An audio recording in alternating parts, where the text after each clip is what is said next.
I believe, may mga nakatapos na ng planning at saka yung nakatapos na ng data gathering sa planning, may idea na sa data gathering. Okay?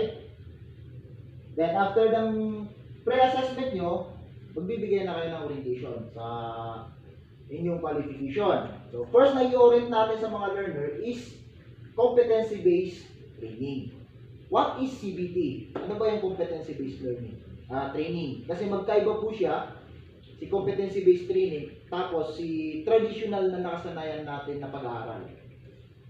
Okay, so kailangan sa mga learner natin na bago pa lang napapasok sa mga ganitong klaseng approach, explain natin sa kanila. Baka isipin nila, grabe naman si sir na, salak-salak kami niya buksuldan. Tapos na makaupapan na busy. Hindi po ganun. Kasi nasa CBT po tayo. Hindi tayo nakafocus sa karamihan, nakafocus po tayo sa... Okay. So, next, explain mo po yung 10 principle of CBT. What are those 10 principle na meron si CBT? Na-explain po yan ng ating master trainer, si Sir Aminuddin Pandaka. Sir, pleasure to meet you po, sir. Okay, na-explain po yan during the first day natin. Yung ating 10 principle of CBT. So ngayon, i-review natin siya. Hindi lang sa i-review natin siya, i-master natin siya. I-memorize natin siya. Yung 10 principle na yan. Okay? Then, after ng 10 principle, the use of CBLM. Lahat tayo, naintindihan na si CBLM. Lahat tayo, nalaman na si CBLM is si CBLM.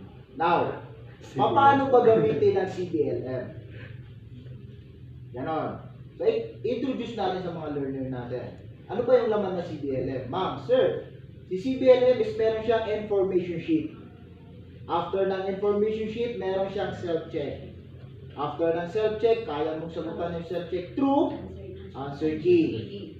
After that, may activity tayo nandun sa task sheet or job sheet.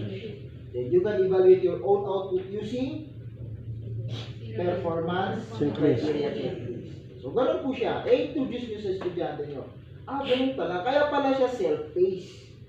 Kaya pala self-paced yung training na to. Kasi, kung pwedeng ako lang, na naiintindihan ko yung mga pinagagawa ko. Okay? Hindi po yung babasahin yung sabihin nyo sa estudyante nyo, sa mga learners nyo, huwag nyo gagamitin yung CBLM pang computer exam lang. Gagamitin nyo yung CBLM pang gawa ng output. Okay? Ganun po siya. Maliwanag? Yes, sir.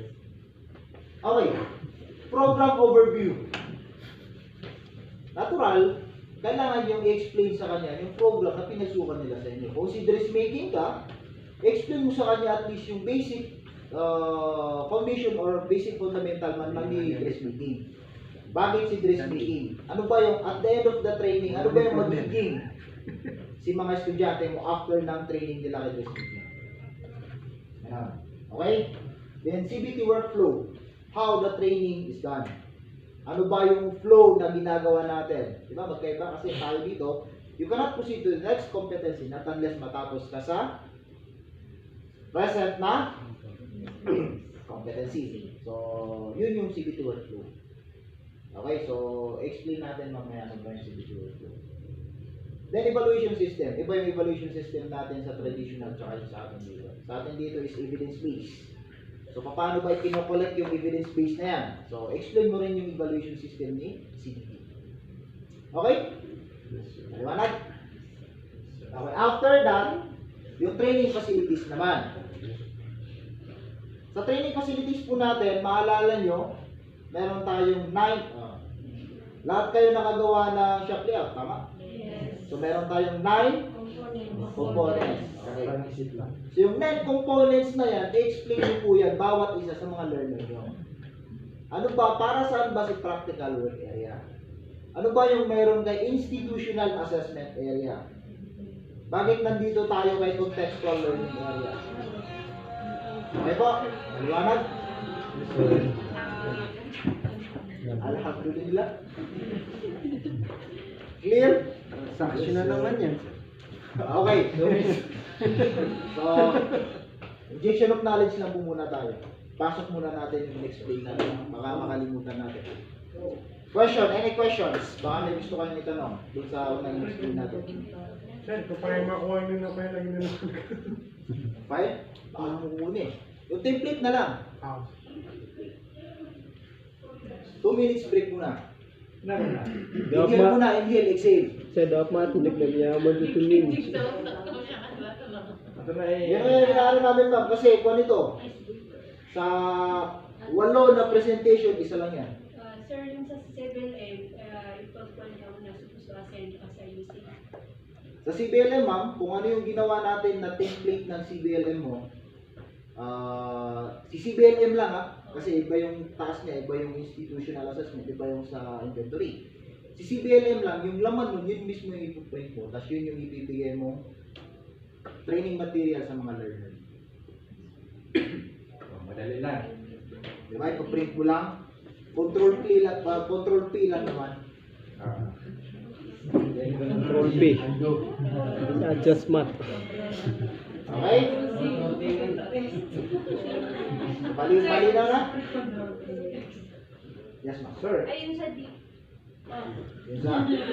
Sa D mo, sir, na yun, di ba si Bedot na madali na lahat yun na ipagin mo or mag-select ka lang ng one para i-din mo. Like sa may demonstration yung si Bedot mo, LO mo, na mag-select ka lang ng isa. Bali sa demonstration natin ma'am, during the time na nagro-roleplay tayo, magbibigay ka ng activity sa learner mo, di ba? Oo. Kailangan talaga na Yes ma'am. Kung ano yung activity na meron sa topic mo, yun yung ibibigay mo talaga na activity sa learner. di ba madali lang?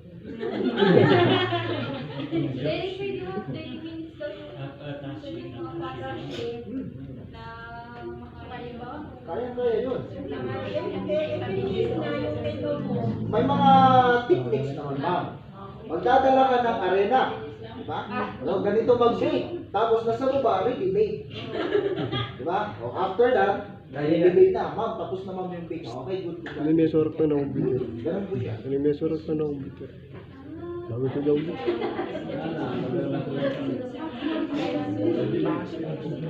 Okay?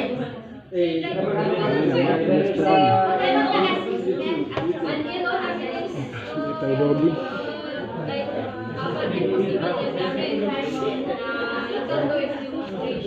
Oo, daw. Ay, isa lang. Pwede ako kasama na ako sa Yes, sir. Nanganak rin. May sample ba tayo na video para doon sa presentation? Oh, pero Juan, after ng explanation natin sa lahat-lahat, Ayun. naibibigay namin sa inyo yung title yung isi-search nyo sa YouTube. Kasi wala tayong internet. May sample naman sa iyo sa online sa YouTube.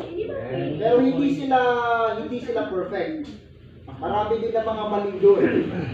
So, may malapit sa katotohanan na gusto namin na yun yung yan ano, pero wag niyo lang sundin. Ayaw lang namin talaga na binibigay yun kasi sa mga natatrain namin minsan, ultimo yung pagsasalita nung nasa video, yun na rin yung pagsasalita niya. Okay, so ang susundin lang natin dun is yung flow na ginawa niya. Sir, may pangalawa pa.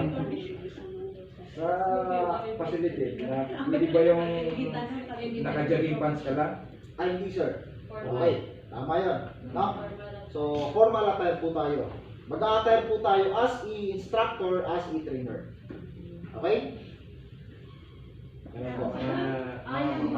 Sumyat na Ha? Uniform ng school, pwede po. Uniform ng DDLC, dalhin nyo ma'am, pwede. Huwag lang sa kids.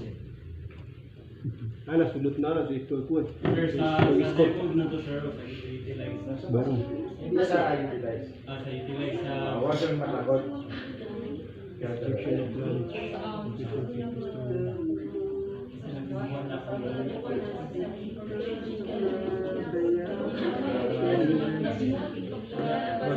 mga ma'am. Okay na? Sa mga search natin, okay na? Saan ka naman? So, proceed po tayo ha. Bear with me po kasi na... 15. Medyo mainit lang yung ano. So, continue po tayo sa ating discussion. Ito i-discuss ko po sa inyo is ito yung part ng orientation na i-orient nyo sa learner nyo. Okay? Papahapyawan lang natin para at least makita natin kung nakalimutan ba natin yung 10 principle, at least ma-review natin. But, remember po, tulad ng sinasabi namin, meron po tayong competency-based learning material.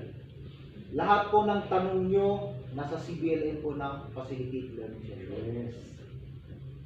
Kung pagtsatsagaan nyo lang siyang basahin na after nyo mabasa na alam nyo yung gagawin nyo. Kayo po. Okay? So, what is CBT?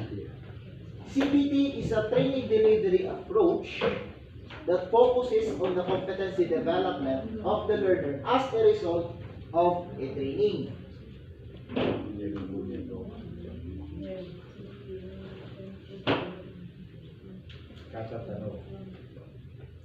Okay?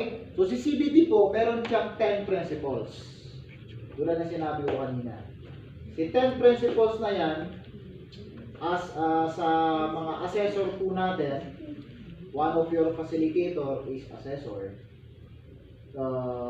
Pinaka-importante po sa kanila na matututunan o maririnig ng maayos yung CBT sa mga assessee or sa mga learner. Okay, yung competency-based, 10 principle na ating competency-based training. Okay? Kasi nandito po lahat, kung gusto mo talagang intindihin si CBT, intindihin lang po yung 10 principle na to, nakuha nyo na po yung CBT. Okay po, maliwanag? So ano ba yung 10 principle na yung pinagsasabi mo, sir? Number 1. Okay, principle number 1. The training is based on curriculum developed from the competency standards. Your side. Okay. So, yan po yung principle number 1 natin. The training is based on curriculum developed from the competency standard. So, yung dinideliver po natin na training, di ba, tayo ng mga trainer, gumawa tayo ng CBLM. CBLM is learning material. Yan po yung itinuturo natin sa mga learner natin. Saan ba galing yung CBLM na ginawa nyo? Di ba sa TR? Okay, naka-difference sa TR. Si training regulation po is ginawa po yan ng institution ng national. Okay, so yung bumubuo naman sa institution sa national, hindi po nila ginagawa-gawa lang yung PR. Kung papansinin niyo po, updated yung PR natin from time to time. Kasi si institution sa national, tinitignan nila is yung industry. Sample, si Carpentry. Si Carpentry Institute before, pinupuntahan nila yung mga construction worker kasi sinasabi nila, ano ba yung kailangan nyo na carpenter? Sir, ang kailangan namin na carpenter is at least marunong gumamit ng martilyo, marunong maglagari. So yun yung ginawa ng module ni institution na ginawa nilang training regulation. Galing siya sa competency standard or galing siya sa CS ni national. Now, etong competency standard na to, from time to time, nag-update po siya. Okay? Tumawag ng meeting si industry, sabi ni industry na TESDA, hindi na kami kukuha ngayon ng carpentry na ang alam lang is martilyo tsaka lagari. Ang kinakailangan na namin ngayon ng carpenters is marunong gumamit ng mga electronic devices na pang-construction, marunong gumamit at marunong mag-calculate ng ganitong klaseng bagay. So, in that way, magka-update ngayon si TESDA. So, meron din tinatawag na migration. Okay? Kaya kung titignan natin, number 1, training is based in curriculum developed from the competency standard. Base talaga siya sa standard ng industry natin. Okay po? Maliwanag? Yes, sir. Next. Learning is competency-based or modular in its structure. So, tulad po ng sinabi natin kanina, module by module po tayo dito. One curriculum is competency is one module. Okay? Kung meron kang 4 na competency sa core competency, meron ka pong 4 na module. Kung meron kang 13 na competency, meron kang 13 na module.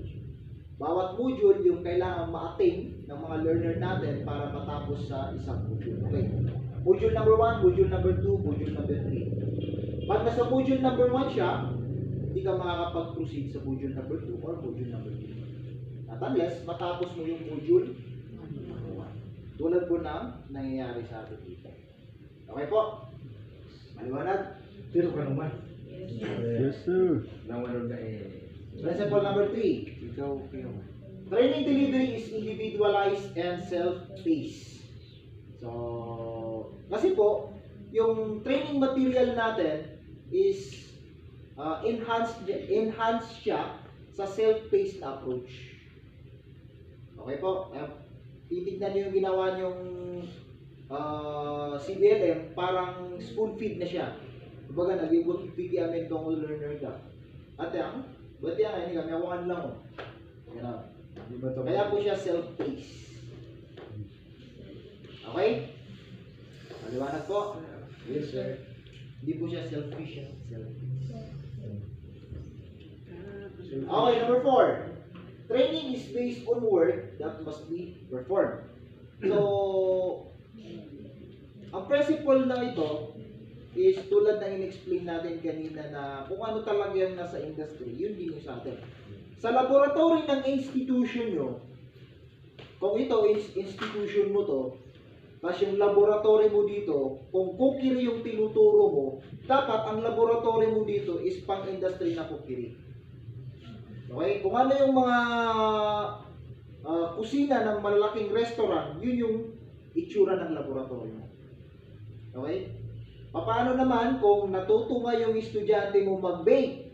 Sa mga BPP ha? Paano naman kung natuto yung estudyante mo mag-bake, pero ang gamit mo lang na yung maliit na oven? Magaling na ako mag-bake, sir, mag-apply na ako. Nag-apply na sa 5-star hotel. As bakery production. Tapos nandun ka na yung oven nila na isang kwarto. So, paano mo siya i-operate? Okay? Kaya po sinasabi nila, ang training regulation natin is minimum requirements. Sir, paano naman yun, sir? Na yung school namin, ayaw naman bumili ng malalaking industry ka, no? So, as a trainer po, tayo po yung mag-initiate. Hindi po yung tayo yung bibili. Okay? Tayo po yung mag-initiate. Okay, tinuruan mo yung learner mo through this kind of microwave or oven, maliit na oven. But, huwag mong kakalimutan na i-explain sa kanya, ipa-visualize sa kanya, ano ba yung totoong malalaking industrial na oven. Paano ba i-operate ang mga industrial na oven? Para pagdating nila sa industry, may idea sila. Okay? Maliwanag? Maliwanag naman, no? Okay, so proceed po tayo sa number 5. Yun po yung principle number 4 natin. Parang na-stress kayo lalo. May matutulog siya. Huwag po kayo may stress. Madali lang to. Madali lang, promise. Intindihin nyo lang. Training is based on work that must be performed. Step by step. Okay, principle number 5.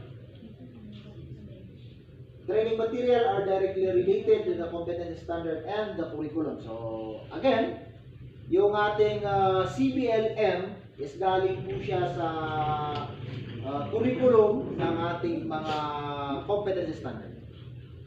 Okay? So, ganun lang po yung parang isa lang naman yung meaning, di ba? Kung ano lang yung nasa national na talagang galing sa industry, yun po yung tinuturo natin. So, okay. So, upgradable po siya. So, sa atin dito, kasi sa atin dito, ang aquaculture natin dito is focus tayo on tilapia production and dito, gano'n. Kasi yun yung marami sa atin sa area natin. Okay?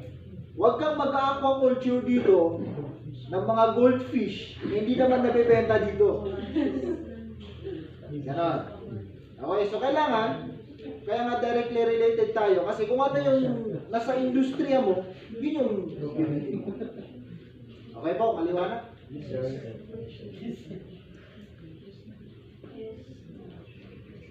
Ayoko yung yes na lang.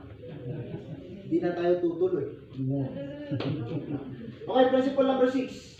Assessment of learners is based in the collection of evidence of work performed based in industry standard. Ibig sabihin po, since yung itinuturo natin sa mga learner natin is based talaga sa industry standard, ang assessment naman yan para ma-collect natin yung evidence or ma-assess natin yung mga learner based din sa industry standard.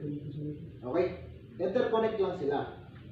Kaya, yung ituturo mo sa learner mo, huwag mong kukulangan. Kasi once na kinulangan mo, make sure, rest assured ka na babagsak yung learner mo. Kasi si assessor, ang ina-assess ni assessor is yung nasa industry standard. Tapos ang tinuturo mo, wala sa industry standard. Automatic babagsak yung learner mo pagdating ng assessment. Okay? Kaya kahit gaano kagaling yung learner mo, at hindi niya in-apply during the assessment kung ano yung itinuro mo na based sa industry standard, babagsak at babagsak pa rin siya. Okay po? Kasi ganun po si principle number 6. Assessment of learner is based in the collection of evidence of work performance based on industry or organizational required standard.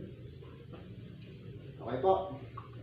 Maliwanag. Kaya makikita niyo yung training regulation natin, meron tayong critical aspect of competency. So, yung critical aspect of competency na yan, based on standard regulation. From time to time, kaya nga sabi ko meron tayong migration, from time to time nag-upgrade yun. Okay po?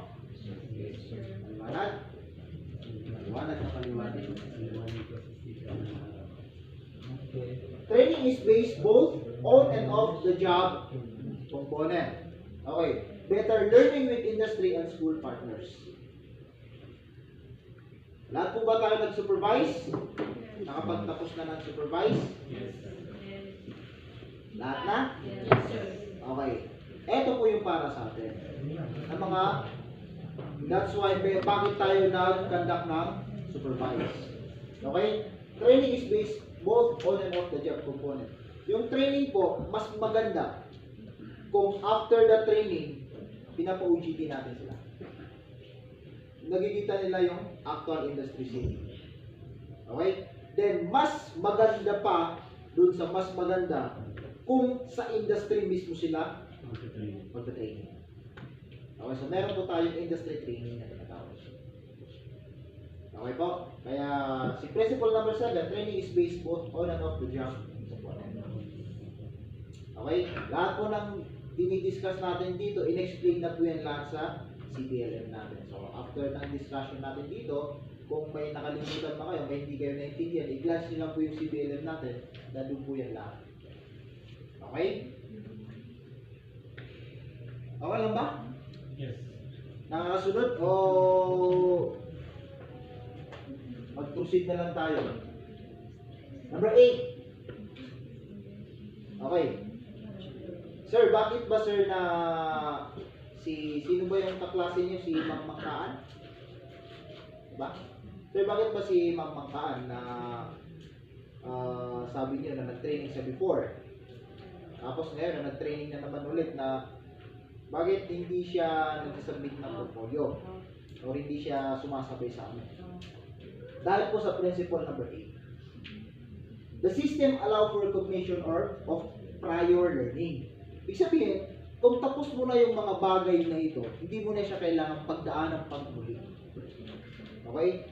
Doon ka lang sa kung ano yung hindi mo pa natapos. Mag-move on. Mag-move on ka na. Okay? Ganun po siya. Kaya meron tayong self-assessment check. Kasi kung ano yung alam mo na doon, i-validate na lang natin. Mag-proceed na lang tayo doon sa kung ano yung hindi mo alam.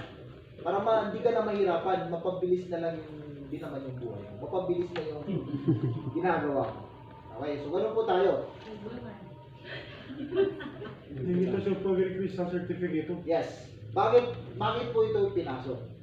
Kasi nung time na sinumiti ni Sir Joel Villanueva, trivia po ito. Nung time na sinumiti ni Joel Villanueva sa Asia, yung NC certificate ng mga workers ng Pilipinas. Ang sabi ni Asia na napakaganda yung concept ng TESDA ng Pilipinas.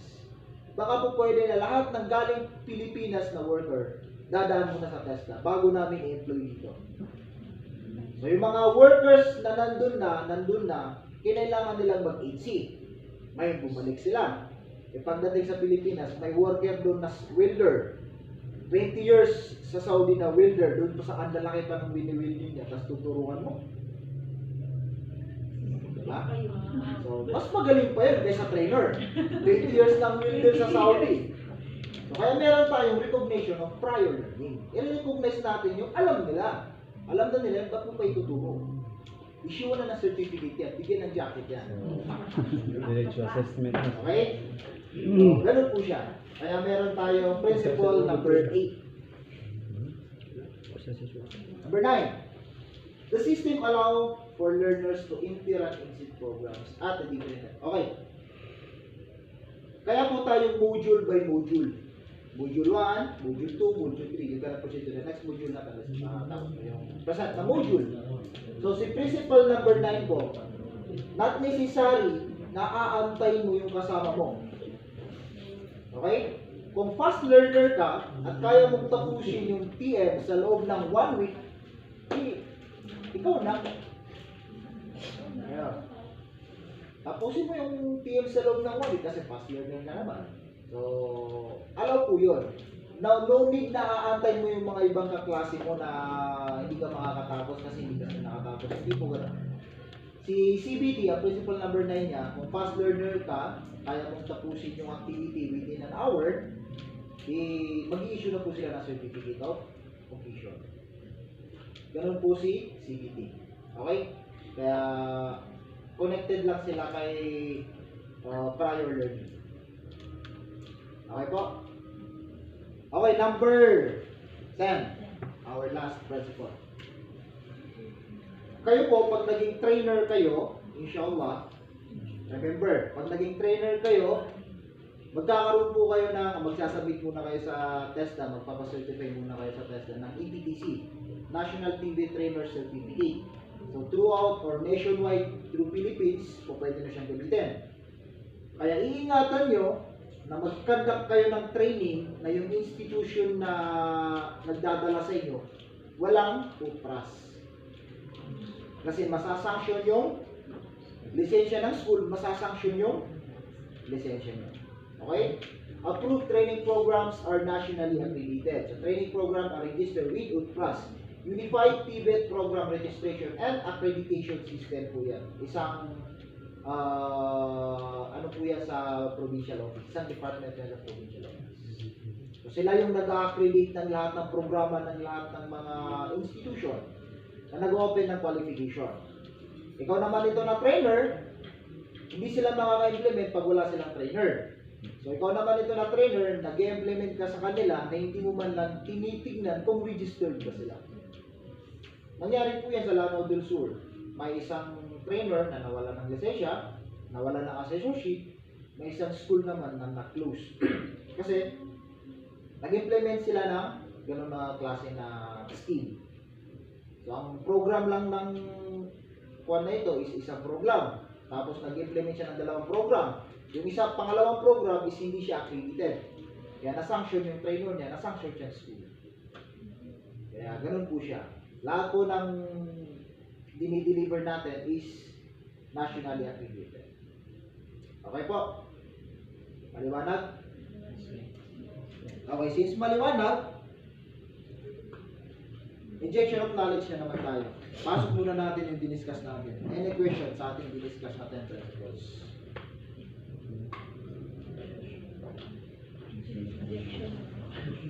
Nilagyan natin yung discuss ka nang yan na discuss kami ang may kontra facility. Oh. Ito ba yung discuss yun? Same process sir. Ah? Hindi pero wala dito. Grabe na siya. Semangat dito ba? Record thing sir.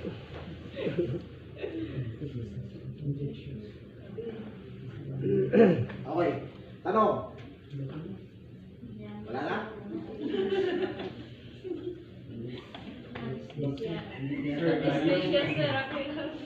Sir, yung sa principle number 10, ang pinpoint dun, sir, is yung school na registered na may SEC, may accredited by TESDA. Yes po. Yun yung pinpoint Yung dun. school na, ang UTPRAS po is focal chief ng provincial office natin. So, lahat ng school po pwedeng mag-avail ng registration kay TESDA. So, Certificate of Program Registration po yung pinpoint na point po natin.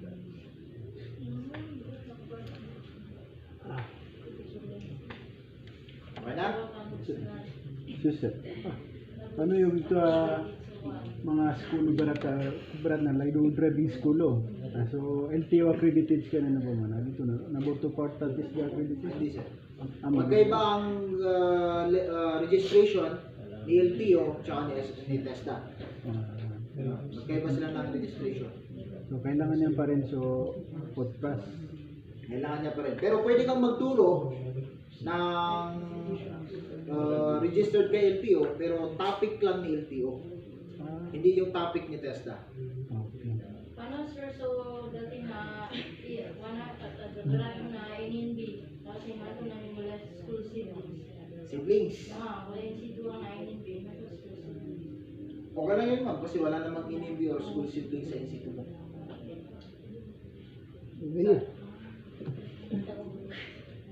Sir, paano nga ito ka na registered sa school? Tanungin mo ma'am. Oh. Oo. Ma'am, magagamitin nyo po kasi gagamitin kayo ng school. Yung yung papeles nyo, yun yung i-register ng school. Or yung papeles nyo, yun yung gagamitin pang training ng school. Now, tatanungin mo yung school, ma'am, register po ba tayo? Baka madali ako dyan. Ano, what if, sir, yung equals ka niya? Kaya sir, kaya ni sir ko na may karaka, win on. Ano? Nyamra ka nga ba?